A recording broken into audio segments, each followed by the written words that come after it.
Sveiki! Šajā video pastāstīšu par Blum konfigurātora darba lapu. Tātad veram vaļā korpusa konfigurātoru un izvēlamies jaunu konfigurāciju. Tātad mums atverās loks ar mūsu skapīti 3D vidē, kur mēs varam grozīt, skatīties no visām pusēm, kā viņš izskatās. Šeit ir arī kups, lai mēs zinātu, kurš skats mums tiek rādīts. Šeit ir pogas, kur mēs varam izvēlēties dažādus skatus, kā mēs šo skapīti skatāmies. Tā. Nākamais ir šeit ir tāds zobratiņš, kur uzspiežot mēs varam redzēt, vai mums parādīsies detaļu izmēri. Mēs varam uzlikt arī tumšu fonu. Tas izskatīsies šādi. Ko vēl mēs šeit varam darīt? Tātad labajā pusē mēs redzam skapīti, mūsu skapīšu izmērus. Šeit mēs viņus varam izmainīt un redzam, kā mums izmainās uzreiz arī mūsu 3D modelis. Tātad augstums, platums, dziļums.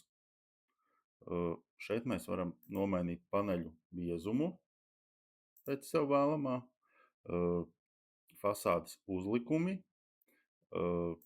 Tā, šeit ir vēl poga, tāda jautājuma zīmīte. Šo uzspiežot, kad ir aktivizēts attiecīgais lauks, mēs redzam papildus informāciju par to, kas šie būs par izmēriem un kā tas izskatās, kas tas ir.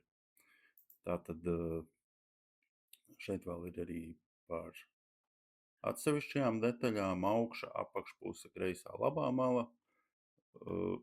Tas viss ir labajā pusē. Kreisajā pusē mēs redzam korpusa konstrukciju. Skapis, tas ir šie pamatieskatījumi. Fasādi mēs varam sadalīt. Iekšējā konstrukcijā mēs varam pievienot plauktus, centrālos paneļus, maināmos plauktus, urbumu rindas.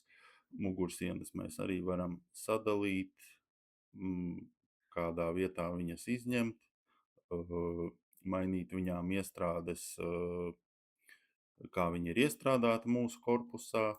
Tālāk ir furnitūras, pacelšanas mehānismi, viru sistēmas, atvilkņu sistēmas, vadotņu sistēmas.